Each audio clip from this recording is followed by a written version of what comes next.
Okay, so the destruction of the Beit HaMikdash was not a cause, but an effect. This is where we're taking off from last week. Why did we lose the Beit HaMikdash? The true cause was that we lost touch with the preciousness of the Beit HaMikdash. It became such a concrete part of our reality that we took it for granted and began acting in ways that reflected our obliviousness to the presence of Hashem that rested among us. Okay, so you can think about other things that we've lost in our lives, that I've lost in my lives, and on a certain level, certainly I took it for granted. I thought it would always be there. And just to clarify here, not as a punishment. Hashem took it away from us, from me, not as a punishment, but rather to enable me or us to regain the all-important yearning, excitement, and passion which is so dear to Him. The daughter was very precious in His eyes, and He loved her very much. He spent much time rejoicing with her. So, why does Hashem use concealment? Why can't it just be more obvious? Why can't He tell us? The Breslover Mashpi'im teach that the king's outburst in our story may be understood in the same vein. When the king utters the dreadful words, "May the no good one take you," he intends merely to remind the princess of the great preciousness of their relationship by allowing her to temporarily feel its absence. The anger he displays is only a front, a desperate attempt to shake the princess from her apathy. At no point does the king truly desire for the no good one to take her away. His concealment is simply a method of bringing his beloved daughter closer to him than ever before. I want to know about this word temporary. I've certainly lost things permanently. And yes, I've gotten other things back, and even better. Beyond, if I had someone asked me what it is that you want, I couldn't even have dreamed of what I have today. But we're still waiting 2,000 years for the Beit HaMikdash. So, his concealment is simply a method of bringing his beloved daughter closer to him than ever before. When, Tati? When does it feel as if Hashem is distancing? Throughout the journey of life, there are times we feel as if Hashem has distanced us from His closeness. Drowning in shame, guilt, and existential loneliness, we sense His absence from our lives and feel as if it is impossible to break past the obstacles that prevent us from reaching Him. When the words Shuvu, Banim, Shovavim, Chutz Mi, return my wayward children, except for Acher. Remember, the Maharsha explains that this was merely a test, an obstacle arranged for the purpose of allowing the wayward sage to express his true yearning for holiness. But Acher didn't return. Throughout the journey of life, there are these times where we feel this echo in the resources of our soul. We feel that all hope is lost. Our perception of Hashem's wrath overwhelms us. Persuaded that Hashem no longer desires our closeness, we convince ourselves that it is impossible for us to return, that the no good one has taken us, and Hashem is no longer interested in building a relationship. So what is the secret of life? Heaven does not in fact reject Acher. Elisha ben Avaya rejects Acher. In other words, we reject our own selves. He could not reconcile his Torah with the direction of his life. He therefore begins to interpret all Torah and divinity as pointing him in the direction away from Hashem. So how often us? Acher is convinced that he is hopeless. A cursory reading would suggest that he has good reason to believe so. No less than a voice from heaven proclaims him irredeemable. Each child in the study hall quotes a verse pointing to his bleak fate. Everyone has hope except for him. But what if Acher only hears what he wants to hear? And here can be the source of hopelessness. Neither heavenly voices nor exegetical divination provide definitive judgment. So it's not the voice, it's not what we think Hashem. I'm thinking Moshe Rabbeinu told Hashem, take me out of your book if you're going to destroy our people. Acher doesn't become hopeless because he heard a heavenly voice. His hopelessness is the filter through which he hears all heavenly messages. So herein lies the source of our hopelessness. Rabbi Nachman teaches that all apparent acts of distancing are only for the purpose of bringing us close. Lakotei Moharan Tinyana 48. So what is the secret of life? The deepest secret of life is the understanding that all darkness is for the purpose of ensuing light. Constriction is only to bring about expansion. Night is a preparation for the dawn, mistakes are for the purpose of growth, and concealment is for the sake of ultimate redemption. Our sages taught in Midrash Shocher Tov 22, from amidst anger comes goodwill. From amidst darkness, light. From amidst anger, mercy. From amidst constriction and expanse. From amidst distancing, closeness. From amidst descent, ascent. Here are examples of how Hashem brings us close. Just as a child must overcome the frightening challenge of a parent's distance, if he is to learn how to walk, true growth is achieved only when a deeper insight into Hashem's apparent detachment enables us to cross the great divide and discover His love once more. While by all appearances it may seem as if Hashem has forsaken us, the tzaddikim teach that He is ever waiting behind the curtain, hoping that we will be compelled to seek Him once more and rekindle the love of our youth. So what does it take for me to return? Therefore, when the king says, "May the no good one take you," it is simply a test, a desperate attempt to help us realize what living a life devoid of spirituality feels like, so that it may trigger our return to His loving arms. We must first peer into the darkness, feel strangled and entombed in the hopelessness of living without God, before we are ready to feel the presence of His living light. That's Between Man and God, Abraham Heschel, page 70. I'll say that again. We must first peer into the darkness, feel strangled and entombed in the hopelessness of living without God, before we are ready to feel the presence of His living light. From Likutei Moharan 66, all barriers are only for the sake of increasing desire.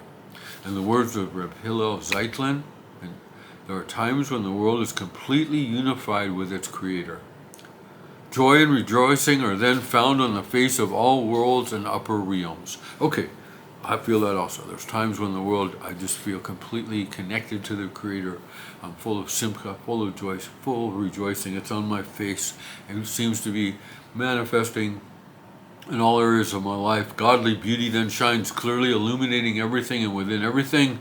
This is the unity between Kudsha Baruch and Shekhinah, the bond between Hashem and the world, God and man, heaven and earth. There are also times when the world rests in the darkness, distant from the Creator, its Creator locked within itself, separate. The Shekhinah is exiled and distanced from Kudushu Baruch. So, how does Tshuva return? How does it enable us? How does doing Tshuva enable us to return? The pain of the Shekhinah is great at this time. You're telling me. Beauty longs after its godly source. She yearns to be elevated and freed. However, she has long been entrenched within the world. The darkness of the world blackens all. She is trapped in its cords. Now she is bound in the captivity of the world, without any ability to return to herself, to free herself from her pain. However, in accordance with her great pain, so is the depth of her yearning for the godly beauty. Her yearning continuously grows until, slowly but surely, the cords that bind her begin to weaken, and in their place wings begin to sprout. The pain of separation takes on the hue of longing for closeness with the divine. The Shekinah slowly begins to become redeemed, and unity is achieved anew. First for a few fleeting moments at a time, and then more and more commonly as the day of reunification grows closer and closer. This is from Mevel Lechasudis with Darka Shel Chabad, page 25. So, we're talking about going back to her room, not back to his. Why is it if we get caught in his apparent rejection? Why do we get caught in this? Why do I get caught in this when I feel like this is it? He sent me away forever. I hear the voice. It seems like everywhere I look. Okay, unfortunately, we oftentimes misinterpret the true intention of Hashem's anger. Paralyzed by the darkness enveloping our spiritual clarity, we fail to realize that the shadow has been cast by Hashem's outstretched hand. Do I get that? The very shadow is a result of Hashem's hand outstretched for me to return, holding me. Instead of using the miserable angst of failure as a catalyst for spiritual renewal, we get caught up in the illusory force of Hashem's apparent rejection and sink into despair. Never having been taught about Hashem's unconditional love and His unwavering desire for our return to the Torah's ways, or sufficiently convinced by our current spiritual numbness to deny this abiding truth, we lack the ability to navigate the stormy waters of renewal and begin to drown. Again, sometimes we never learned otherwise, and other times we're just not convinced enough, even we know better. So how can we best utilize this hitting of rock bottom? Sadly, when we are unable to access a level of conviction necessary to utilize this rock bottom in our lives to spark a spiritual renaissance, we run away. Devastated by the severity of her father's comment, the princess takes it at face value and escapes to her room. To her room instead of back to his. This is a great error, grave error indeed. Now, I just want to, not to belabor that, but this sense of checking out, whether what we call our room, our cave, our addictive behaviors, our place that we go to not have to be held accountable. What's needed for me to succeed at utilizing this hitting of rock bottom? What do I need to do? Throughout his writings, Rabbi Nachman teaches about the necessity for a Jew to employ azus de kedusha, holy stubbornness, in his or her avodas Hashem. In Sechos Haran, Wisdom of Rabbi Nachman, that Rabbi writes, it is very good for one to pour out his heart before Hashem with genuine supplication as a child who has sinned before his father. For Hashem has called us his children, as the verse states, you are children to Hashem your God. And even if it appears to a person that as a result of his sinful actions he is no longer considered a child to Hashem, Hashem has already called us his children without exception. As the Gemara teaches in the name of Hashem, regardless of their spiritual state, they are my children. From Kiddushin 36a. Therefore, one must say, if you are driving me away from the aspect of which I am your child, do what is good in your eyes. It is still my obligation to act as your son. That's what we say. That's what I need to say. Okay? Hashem, if you're driving me away from the aspect of in which I am your child, okay, do what's good in your eyes. It's still my obligation to act as your son. Sometimes we feel this from our own parents or from our loved ones. We feel like they're driving us away. Or maybe people feel like we're driving them away. We're asking them, I'm asking of me, continue to act in the way that I know I'm loved unconditionally. I know Hashem wants me back. My higher power wants me back. If I do the tshuva, even those in my life invariably want me back. I won't say all the time, but invariably. So what was Rabbeinu Zal's desire for me? What did Rabbi Nachman really want? Rabbi Nachman wanted his followers' commitment to Yiddishkeit to be so incredibly resolute that nothing, not even Hashem's rejection, could drive them away. Nothing. Nothing to make me go back to those behaviors that I used to flee to. Nothing. Intimate knowledge of and staunch faith in the countless Torah sources that reflect Hashem's awesome love for his holy nation, his eternal desire for the return for Avodas Hashem. From the Navi Yehezkel 18:23. and the ever-present prospect of tshuva, me'ahava, that can transform even the greatest sins into merit. See, for example, Yoma 86b, would enable them to understand Hashem's distance as being a challenge. It doesn't matter where I turn to, meetings, fellowship, steps, Nevi'im. I need to remember that what I'm going through is simply a challenge. Not simply even, but it is a challenge. Instead of the resolute rejection that the other one, the Satan, would like for me to perceive. So where do my thoughts take me? Where do our thoughts take us? Sadly, like the princess in our story, we so often lack this conviction.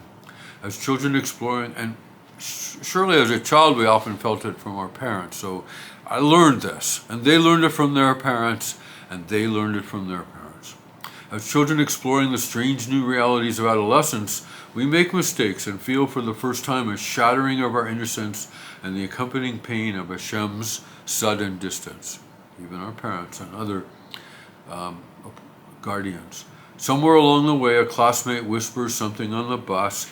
We look somewhere we shouldn't. We do something we come to realize later on we shouldn't have done. Smoke that first cigarette from underneath the stairs. We're giving back some stairs. A flare of rebellion lights in our heart, launching a mighty assault on our sense of identity as mommy's sweet little boy or daddy's precious little girl. Immediately despair begins to creep in. We feel alone in our shame, convinced that nothing could ever be built on the rubble of our destruction. Like Adam HaRishon after the first sin, it seems clear to us that the world can no longer continue to function, that nature must break her silence. We are certain that the devastating darkness we feel descending upon the world is a direct result of our iniquity. Sometimes it's worse. Sometimes we say something and something happens to someone and we think it was our fault. But then to our great dismay, we realize that the cause of this darkness is really sunset. A sunset like any other. In the morning, dawn rises once more, and the streets teem with life, business as usual. This actually happened in the beginning. From Avodah Zarah 8:8, on the day of Adam's creation, the sun began to set. He said, "Woe is to me! Oi! For it is because I have ruined the world, it is growing dark around me. Certainly it is returning to nothingness and emptiness, and this is the death that was decreed upon me."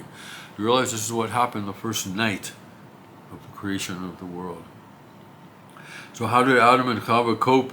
They sat and cried the whole night, and Chava, opposite Adam, when the sun rose in the morning, he said, "This is the way of the world." How many times does the wave crash over, and when it finishes we realize, okay, this is the way.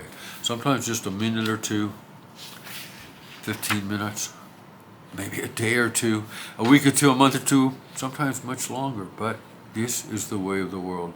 Throughout his writings, Rabbi Nachman teaches about the necessity for a yid to employ this holy stubbornness. We are alone in an unfeeling world, distant from all meaning, cast away to the dungeons of an inconsequential existence. The seeds of apathy have been planted, and there is no one that can shake us out of this nightmare. Once this occurs, it is only a matter of time before the sparkle in our eye dims, our wonder disappears, and the princess of youth begins to slowly slip away. What do I experience as a result?